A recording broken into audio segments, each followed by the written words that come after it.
March 27, 1945.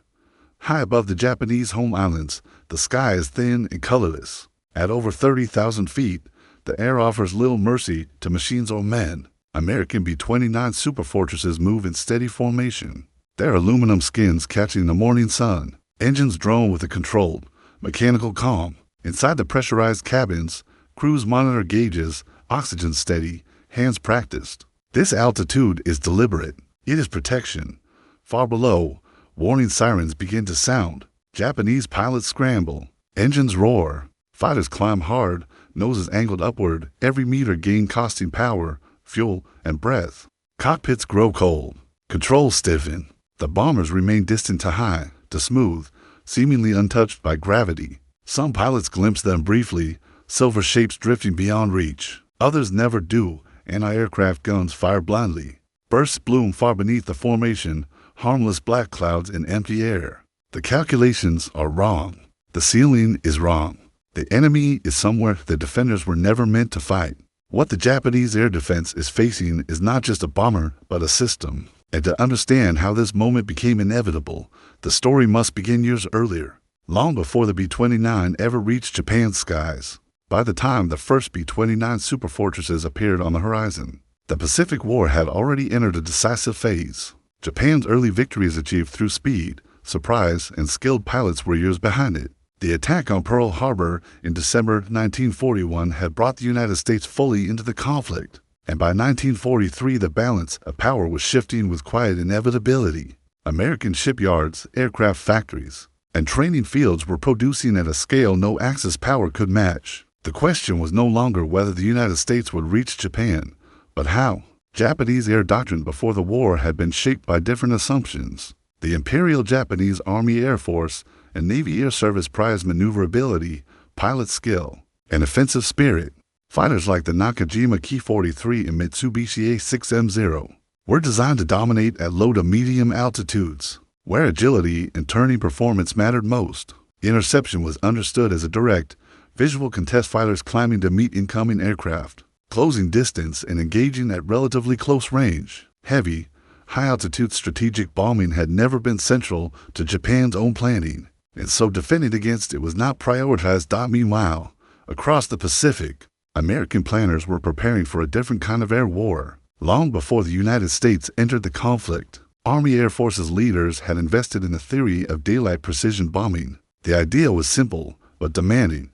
Bombers would fly high in formation, using technology and mutual defense to strike industrial targets deep inside enemy territory. It required advanced aircraft, extensive logistics, and absolute faith in machines as much as men. The Boeing B-29 Superfortress was the embodiment of that belief. Conceived in 1939 and rushed into development after Pearl Harbor, it was unlike any bomber the world had seen. Pressurized crew compartments allowed sustained flight above 30,000 feet. Turbo-supercharged engines maintained power where thinner air crippled other aircraft. Remote-controlled gun turrets, guided by analog fire control computers, reduced the need for exposed gunners. It was not just a bomber. It was an integrated system built for altitude. Yet getting the B-29 into position was itself a campaign. Early operations began in 1944 from bases in China under Operation Matterhorn, a logistical nightmare that required flying fuel and bombs over the Himalayas. Results were limited, but the lessons were clear. When the United States captured the Mariana Islands, Saipan, Tinian, and Guam after brutal fighting in mid-1944, the strategic picture changed overnight. From these volcanic airfields, Japan lay within reach. Japanese intelligence took note of the new bomber, but assessments underestimated its impact. Existing fighters like the Ki-40 for Shirky and later Ki-80 for Hyatt could theoretically reach higher altitudes, but only at the edge of their performance envelopes. Engines overheated. Rate of climb collapsed. Pilots arrived exhausted, with little time to aim or maneuver. Anti-aircraft artillery, calibrated for lower ceilings, struggled to reach the new threat. As American airfields in the Marianas expanded and B-29 groups arrived in growing numbers, Japanese defenders faced a reality they had not planned for. The bombers were coming from higher, farther, and with a level of coordination that hinted at something deeper than aircraft alone. And that realization would soon force both sides into a new phase of the air war. From the moment the Marianas fell into American hands in the summer of 1944, the geography of the Pacific War tilted sharply. Saipan was secured in July, Tinian soon after, and Guam reclaimed by August. These islands were more than stepping stones. They were platforms, vast, exposed, and brutally contested. They were immediately transformed into the largest forward air bases ever constructed. Thousands of Seabees worked around the clock, leveling coral, pouring runways, erecting fuel farms, and building radar stations that scanned the horizon day and night. By November, the 21 Bomber Command was operational. The first B-29 raid from the Marianas struck Tokyo on November 24, 1944. The bombers flew at extreme altitude, following doctrine refined in Europe. The results were mixed. Jet stream winds scattered bombs and accuracy suffered. But the message was unmistakable. Japan was no longer shielded by distance. And more importantly, its defenses were being tested in a domain where they were weakest. Japanese Air Defense Command was fragmented. Responsibility was split between Army and Navy, each guarding its own sectors with limited coordination. Early warning systems relied heavily on visual spotting, and sound detectors methods adequate against low-flying attackers, but nearly useless against aircraft cruising far above cloud layers. Radar did exist in Japan, but coverage was sparse, equipment unreliable, and trained operators in short supply. Information often arrived late to matter. Pilots scrambled regardless. Interceptor units climbed aggressively, engines pushed beyond safe limits. At altitude, the realities of physics asserted themselves. Oxygen deprivation slowed reactions. Cockpit temperatures dropped well below freezing. Weapons jammed. The B-29s, meanwhile, remained stable platforms, their crews protected by pressurization and guided by instruments rather than eyesight alone. Engagements, when they occurred, were fleeting and inconclusive. American commanders studied these encounters carefully. They tracked interception times, fighter altitudes, flak effectiveness. Patterns emerged. Japanese fighters could reach the bombers but only briefly and only in small numbers. Losses mounted on the defending side, while bomber formations returned largely intact. What had been designed as a high-altitude shield was working, but it was not perfect. Then weather intervened. The jet stream over Japan, a powerful and unpredictable force, made precision bombing from high altitude increasingly impractical. Bombs drifted miles off target.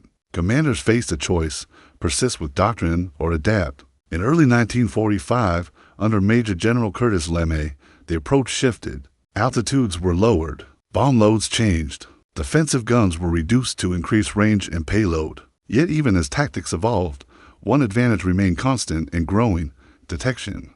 American radar, both airborne and ground-based, was being integrated into a single operational picture. Early warning, navigation, bombing, and fighter control were becoming parts of the same system. The bombers were no longer just flying higher, they were seeing farther. For Japanese pilots, this meant something unsettling. The enemy was not only beyond reach in the sky, but seemingly aware of every movement below. Interceptions felt anticipated. Defenses reacted delayed or not at all. The air war was becoming asymmetrical, shaped less by individual skill than by invisible signals and coordinated responses. And it was within these unseen layers of technology and doctrine that the true turning point was forming: the human limit for Japanese interceptor pilots. The arrival of the B-29 introduced an enemy that tested not courage, but endurance. Scrambles were sudden and frequent. Engines were pushed hard from the moment wheels left the runway. Climbing to 30,000 feet demanded time Japan's defenses did not have. Oxygen systems were basic and unreliable. Masks iced over. Breathing became shallow. Hands numbed. Vision narrowed. By the time many pilots reached the bomber's altitude, they had minutes, sometimes seconds, to attack before gravity and physiology forced them down again. Combat was no longer a contest of maneuver, but a race against collapse. The machine advantage as Superfortress was built around altitude. Pressurized cabins reduced fatigue. Turbo superchargers maintained engine power where others faltered. Its remote gun system, guided by centralized fire control, allowed accurate defense without exposing crewmen to the cold. Formation flying amplified this protection, creating overlapping fields of fire against fighters struggling simply to remain airborne. The B-29's technological margin widened with every 1,000 feet gained. The enemy's miscalculations planners had assumed any bomber could be countered by skill and aggression. The B-29 challenged that belief. Early interceptions yielded few successes, but heavy losses. Reports reached Tokyo describing bombers that flew above flak and outran fighters in the vertical plane. The implication was unsettling. Traditional measures were insufficient, and as these assessments accumulated, it became clear that altitude alone was not the bombers' only shield. Something else was guiding them, unseen, beyond the horizon. Radar and the invisible battlefield in late 1944. The air war over Japan was being shaped by forces pilots could not see. American radar, refined through years of combat in Europe and the Pacific, was no longer experimental, it was operational doctrine.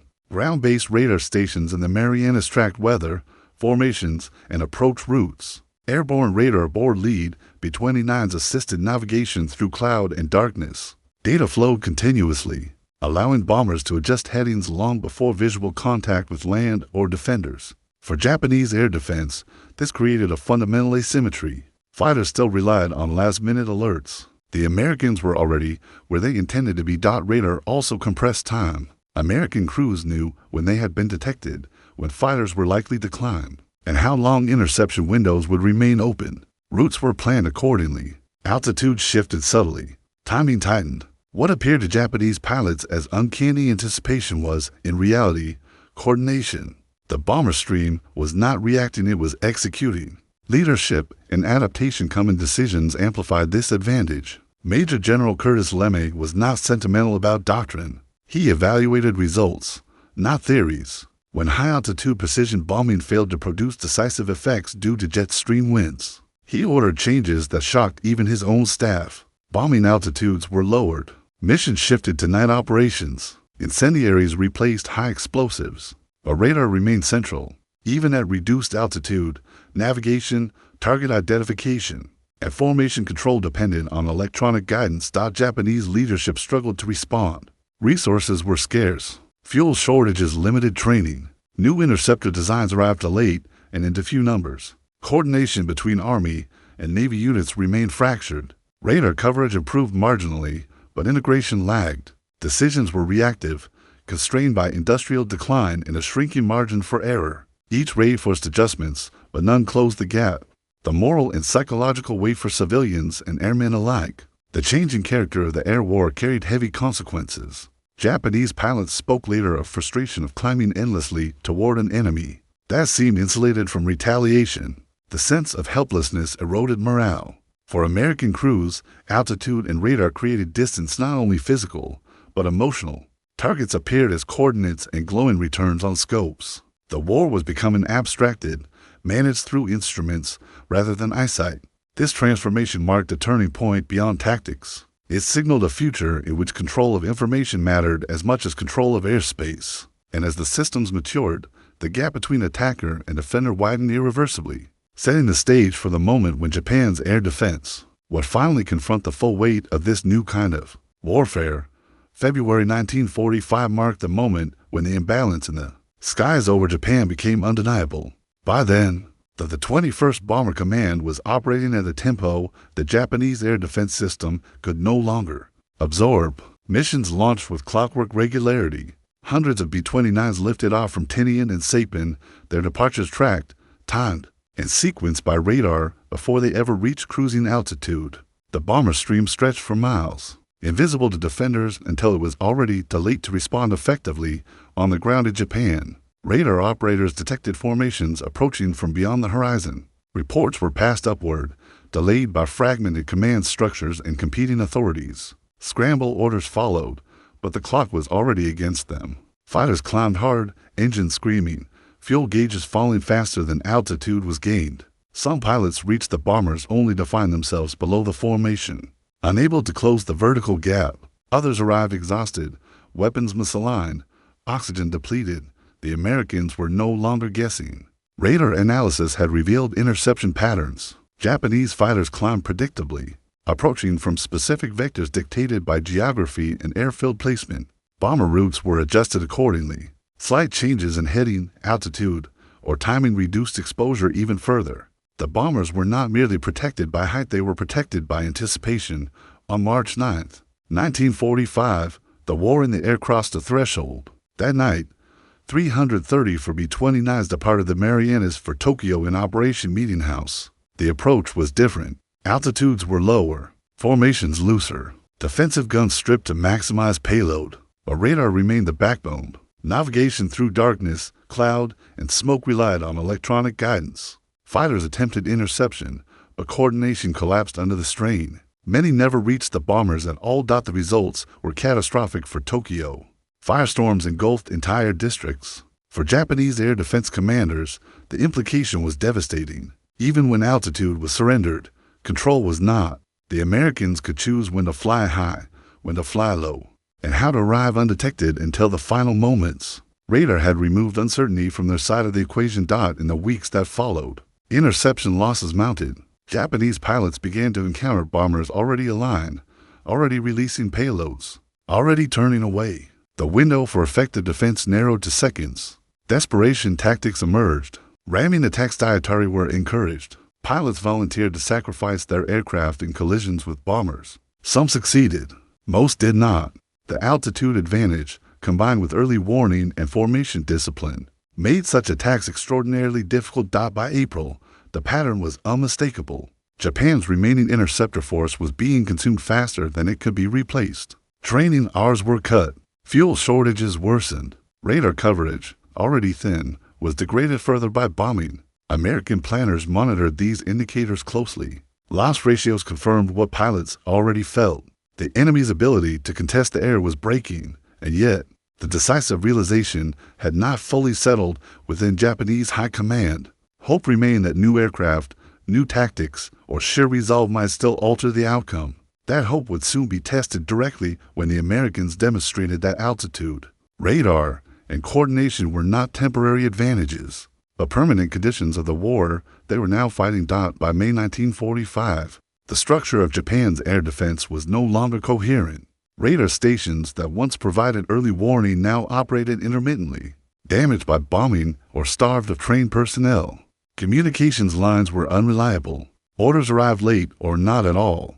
Fighter units were scattered, some defending industrial regions, others assigned to protect airfields already under threat. What remained of the interceptor force was brave, but exhausted. American operations continued with measured precision. B-29s flew missions not only against cities, but against aircraft factories, fuel depots, and transportation hubs. Each target selection was informed by reconnaissance and radar mapping. Weather was tracked across thousands of miles. The bombers adjusted altitude and approach paths to minimize exposure. Japanese pilots often found themselves climbing into empty sky, the bombers having already passed overhead or altered course beyond interception range. The technological gap was now compounded by time. The United States could rotate crews, repair aircraft, and replace losses at scale. Japan could not. New interceptor designs like the Nakajima Ki-87 and Mitsubishi J-8M Shusui promised high-altitude performance, but production delays, fuel scarcity, and limited training rendered them marginal. Even when aircraft reached operational units, radar integration remained inadequate. Speed without coordination offered little advantage for Japanese commanders. The realization came not in a single moment, but through accumulation. After-action reports repeated the same themes. Bombers detected delayed, fighters unable to climb fast enough, attacks broken by defensive fire before effective range was reached. The B-29s were not invulnerable, but they were increasingly unreachable. The sky itself had become hostile territory. American radar extended its influence beyond defense and navigation. It shaped tempo. Raids were scheduled to exploit gaps in enemy readiness. Multiple formations approached from different directions, overwhelming limited response capacity. Even failures were analyzed and corrected. The system learned. The opponent could not keep pace. By the time of the final large-scale raids in July and August, Japanese air defenses functioned more as symbols than barriers. Pilots launched knowing the odds. Some still reached the bombers, firing in brief, defiant passes. Others never made contact. The outcome was no longer in question. Air superiority had been established not through a single battle, but through sustained dominance of altitude, information, and coordination. When Japan surrendered in August 1945, post-war assessments would confirm what had already been evident in the skies. The B-29 campaign succeeded not merely because of firepower, but because it operated in a domain Japan could neither contest nor adapt to in time. Radar, altitude, and industrial scale had combined into a force that rendered traditional defense obsolete. And with the air war decided, the consequences of that dominance would now unfold on the ground, in the cities, and in the strategic reckoning that followed. The surrender of Japan brought an immediate halt to the bomber streams, but the effects of the air campaign continued to echo long after the engines fell silent. By the summer of 1945, more than 60 Japanese cities had been struck by B-29 raids. Industrial output had collapsed. Transportation networks were fractured. Fuel reserves were nearly exhausted. The ability to move aircraft, train pilots, or coordinate defenses had been eroded beyond recovery. Losses told a stark story. Japanese interceptor units had suffered attrition they could not replace. Aircraft were lost not only in combat, but to mechanical failure, fuel shortages, and training accidents caused by rush preparation. Experienced pilots were gone, replaced by men with minimal flight hours and little exposure to high-altitude conditions. Morale reflected this imbalance. Post-war interviews revealed a growing sense of futility among airmen tasked with defending skies. They could no longer reach. American losses, by comparison, remained within acceptable operational limits, while B-29 crews faced danger from flak, fighters, and mechanical failure. The overall loss rate never approached levels seen in earlier strategic bombing campaigns. Pressurization reduced fatigue. Radar improved navigation and formation integrity. Crews flew with the knowledge that systems, not luck, shaped their odds of survival. The psychological impact on Japanese cities was profound. Sirens still sounded, but confidence in defense had vanished. Civilians understood that bombers would arrive regardless of weather or time of day. Night offered no protection. Altitude offered no sanctuary. The sky had become an avenue of inevitability within Japan's leadership. Assessments grew increasingly bleak. Reports acknowledged the inability to stop or even meaningfully disrupt the raids. Radar shortcomings were cited repeatedly. Even when detection occurred, response times were insufficient. The Americans were operating on a different temporal scale, compressing decision-making into moments Japan could not match. This imbalance reshaped strategy. Resources once allocated to air defense were diverted to civil protection and damage control. Underground factories were planned, though rarely completed. The emphasis shifted from interception to endurance. Survival, rather than resistance, became the unspoken objective. Yet the air campaign's consequences extended beyond Japan itself. Allied planners studied the results closely. The integration of radar, altitude, and mass production had validated a new model of warfare, one in which dominance was established not through isolated victories, but through sustained control of information and environment. As the immediate destruction gave way to occupation and analysis, the question turned from how the war was won to what this method of fighting would mean for the future. And in that question lay the final weight of the campaign's legacy. In the months following Japan's surrender, Allied analysts moved quickly to understand what had unfolded in the skies. Technical teams examined captured radar equipment, interceptor aircraft, and command structures. The conclusions were consistent. Japan had not been defeated solely by numbers or bravery, but by a system it could not counter in time. Altitude, early warning, and coordination had combined into a form of dominance that rendered individual acts of defense largely symbolic. Japanese post-war reports were candid. Radar coverage had been too limited, too fragmented, and too vulnerable. Information moved slowly through parallel Army and Navy chains that rarely converged. Even when aircraft capable of high-altitude interception were available, they arrived without the supporting network required to make them effective. Speed and climb meant little without timely detection and guidance. The air war had become systemic, and Japan's system had failed. For the United States, the lessons were institutionalized almost immediately. Radar was no longer considered a support tool, it became foundational. Air defense, navigation, bombing, and command and control were reorganized around electronic detection and data flow. The B-29 campaign influenced the creation of independent air forces, strategic doctrines, and early warning networks that would define the post-war world. The human cost remained central. Surveys conducted in Japan documented the strain on pilots ordered to intercept bombers they could rarely reach. Many described the climb as the most exhausting part of the mission, knowing that success was unlikely even before contact. American airmen, too, carried lasting impressions. Altitude and radar provided safety, but also distance. War was experienced through instruments and procedures. creating a separation that was both protective and unsettling. Urban destruction reshaped Japanese society. Entire neighborhoods were erased. Reconstruction would take decades. Yet even amid ruins, the significance of air superiority was clear. Control of the sky had dictated the outcome long before the final surrender ceremony. As historians and military planners traced these threads, one truth emerged repeatedly. The campaign demonstrated that wars could be decided not at the point of contact, but far above it where information moved faster than aircraft, and where anticipation mattered more than reaction. And it was this realization that would carry the legacy of the B-29 beyond the Pacific War and into the next era of global conflict.